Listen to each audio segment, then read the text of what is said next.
시간에는 한번 먼저 말씀드리기 전에 한번 질문을 드려보겠습니다.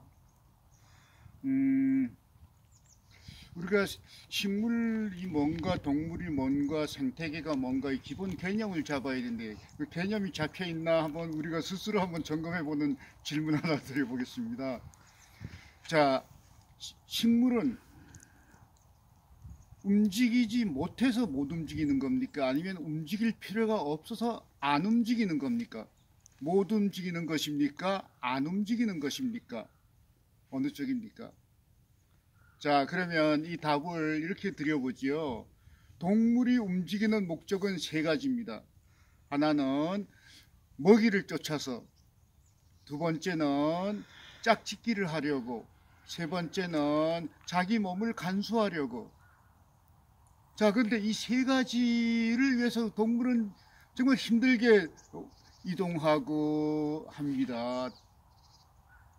자, 그럼 식물의 입장에서 보면은 그는 자기 혼자 다 앉은 자리 다 해결하고 있습니다.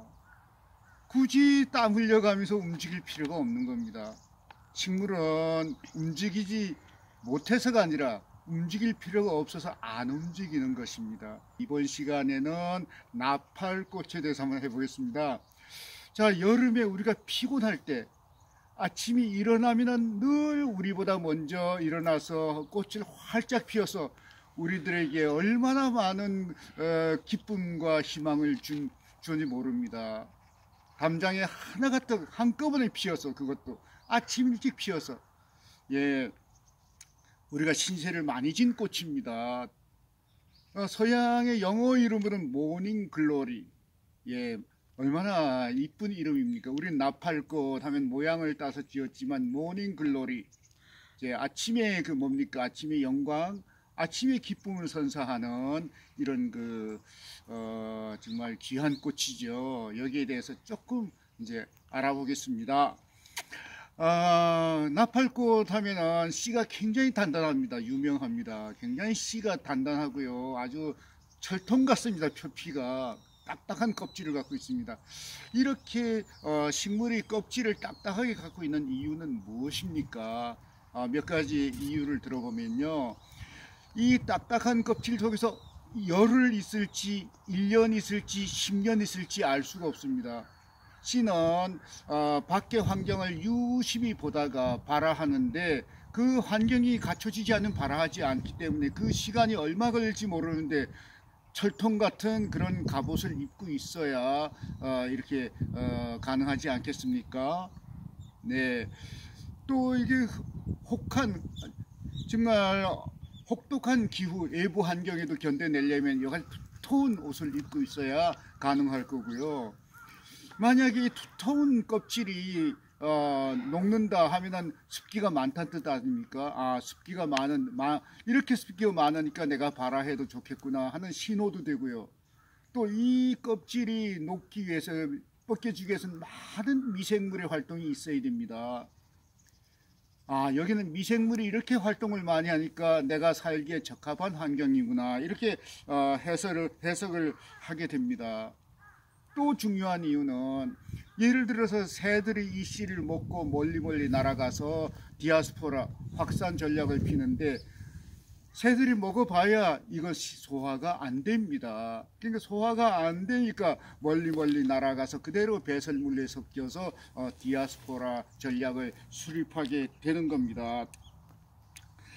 자, 이렇게 이제 씨가 두터운 이유는 이제 우리가 알아봤고요. 두 번째로, 그럼 우리가 이렇게 나팔꽃을 심을 때 좀 빨리 이제 심어야 되지 않겠습니까? 네, 빨리 발화가 되도록 해야 되지 않겠습니까? 이제 빨리 발화를 시키기 위해서는 씨앗에다가 칼로 흠집을 낸 다음에 농유산에다가 이렇게 수십 분간 담궜다가 농유산에서 꺼내서 그 다음에 물에다가, 깨끗한 물에다가 담궈서 하룻밤 정도 담겨서 심으면은 하루 만에 싹이 납니다. 세 번째로 예, 어떤 방법으로 덩굴이나 막대나 끈을 발견하여 감느냐 하는 건데요. 이 동굴은 1시간에 1회전 정도, 반시계 방향으로 1회전 정도 하는데 어떤 막대나 이런 것을 찾으면은 감기 시작하는 겁니다. 그래서 이 나팔꽃은 접촉하는 것을 느끼게 됩니다. 감지합니다. 접촉하는 것을 감지한다.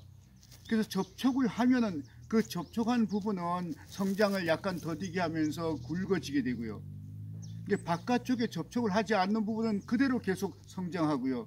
그러니까 그게 둥글게 이렇게 성장할 수밖에 없죠. 접촉한 부분은 성장이 더디고 접촉하지 않는 바깥 부분은 성장이 그대로 빠르고 하니까 이렇게 빙글빙글 돌 수밖에 없다. 이런 것이 되는 겁니다. 내측 안쪽과 바깥쪽의 성장의 속도의 차이에 의해서 이건 돌아가게 되는 겁니다. 네. 근데 이렇게 돌아가게 감는데 네 번째로 어째서 흘러내리지 않느냐 이런 거 의문이 이제 생기게 됩니다.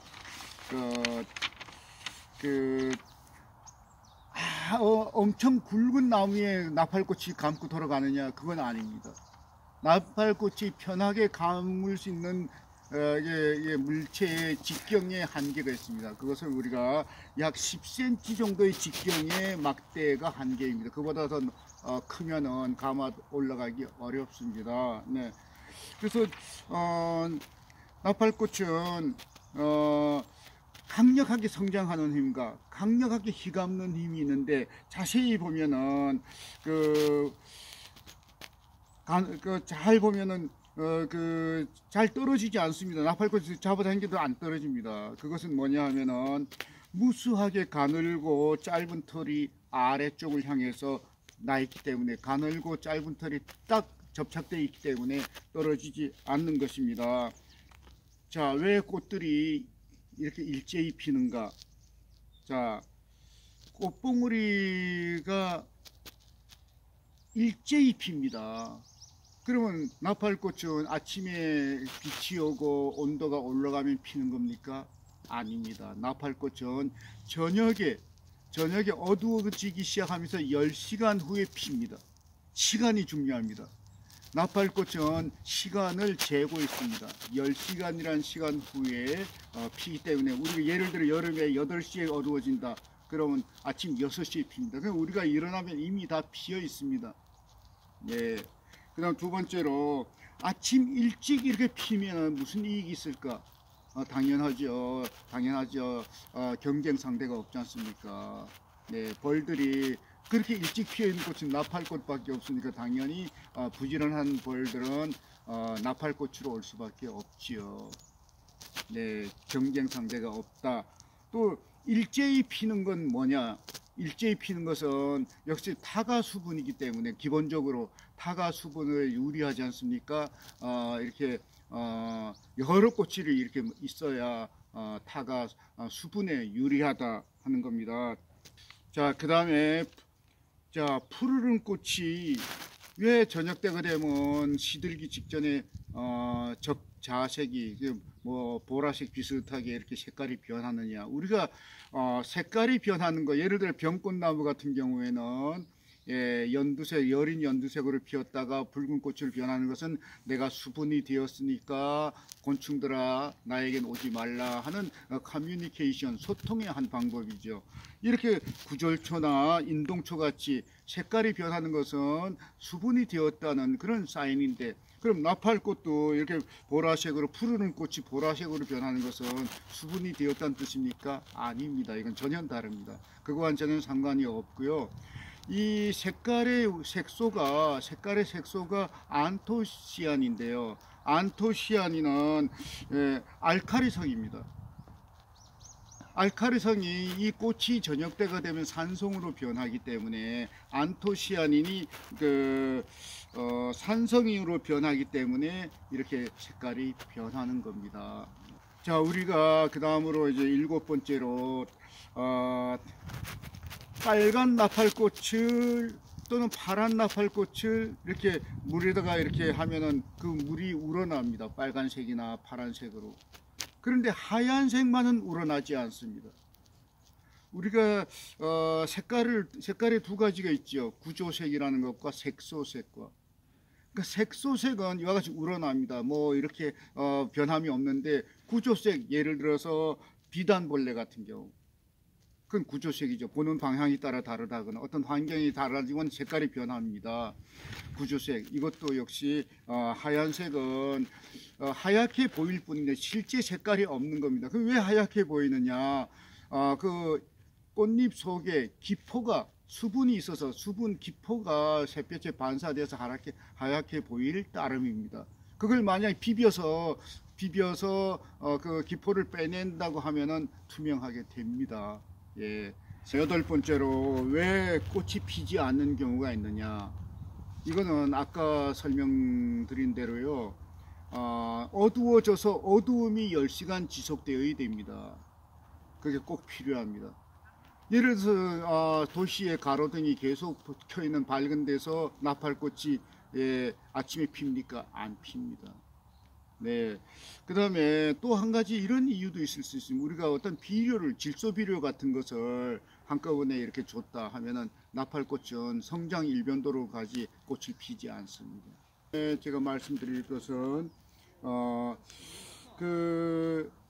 이 나팔꽃은 만약에 충매화 타가 수분이 기본인데요. 만약에 벌레들이 안 와서, 곤충들이 안 와서 그 수분을 실패했다 하면 어떻게 됩니까?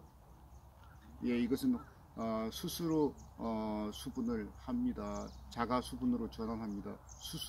자기 수술이 자기 암술에 가서 접촉을 해서 혼자서 이렇게 씨를 남길 수가 있습니다. 그러니까 이건 궁여지책입니다. 우리가 일반적으로 타가 수분을 선호하지요. 여러 가지 성질을 이렇게 만든 씨앗 후손을 남겨서 환경의 변화에 적응한다거나 하는 것이 목적인데 대부분 이제 타가 수분을 선호하지만 타가 수분이 안 된다 할 때는 궁여지책으로 자가 수분을 합니다. 근데 대부분의 많은 식물이 그렇게 하는데 이 나팔꽃도 타가 수분이 안 될 때는 자가 수분으로 돌아갑니다. 네. 자, 그 다음에 적색꽃에서 난 씨는 왜 흰색 꽃을 피웁니까? 이런 이유입니다. 우리가 적색꽃끼리 이렇게 수분을 한 것, 순계라고 그러죠. 수분을 한 것은 당연히 적색꽃을 피는데 가끔 가다가 적색꽃에서 흰색꽃이 나오는 건 숨어버린 열성 형질이 나타나서 이렇게 흰색꽃이 되는 언젠가는 과거에 흰색꽃과 수분을 했다는 이야기입니다. 그것이 열성 형질이 나타나서 그렇다 이렇게 말할 수 있습니다. 이상 나팔꽃에 대해서 알아보았습니다. 네.